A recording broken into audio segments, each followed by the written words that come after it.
এটা নিয়ে আমাদের দেশে আমি কয়েকদিন আগে দেখলাম যে একজন বলতেছে যে ফিলিস্তিনের যে সংঘাত এটা হলো পুঁজিবাদের সংঘাত এবং এটা হলো যে সাম্রাজ্যবাদী আগ্রাসনের কারণে হচ্ছে, এটা ধর্মীয় কারণে না।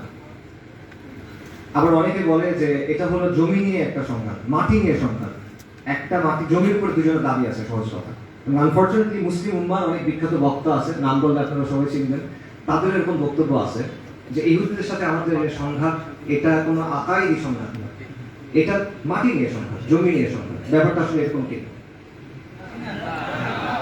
অবশ্যই রাজনীতির এখানে ভূমিকা আছে, অবশ্যই পুঁজিবাদের ভূমিকা আছে, অবশ্যই সাম্রাজ্যবাদী আগ্রাসনের ভূমিকা আছে, এগুলো সবই সত্য।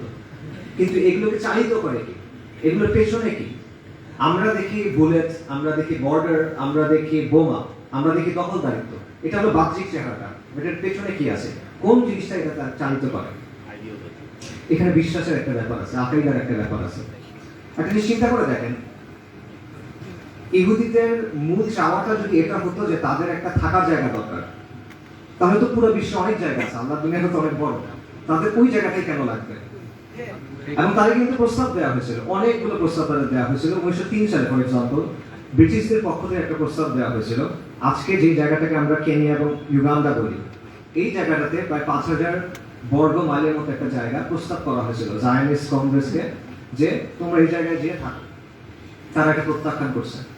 এরকম আরো প্রস্তাব ছিল আমেরিকাতে, সাউথ আমেরিকাতে, আফ্রিকাতে, আলাস্কাতে, নানা জায়গাতে এরকম প্রস্তাব দেওয়া হয়েছিল যে তোমরা যদি চাও যে ইহুদিদের একটা আলাদা বাসস্থান হোক, তাদের একটা আলাদা রাষ্ট্র হোক, এরকম জায়গায় গিয়ে করো।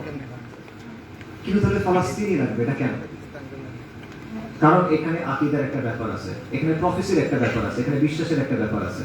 সেই বিশ্বাসটা ভুল হইতে পারে। ভাই আলোচনা করে গেছেন যে ইহুদিদের অ্যাকচুয়াল তাদের লেখালেখি অনুযায়ী বিষয়গুলো কেমন, কিন্তু ইহুদিদের কিতাব অনুযায়ী বা তাদের কাছে যেই তথ্য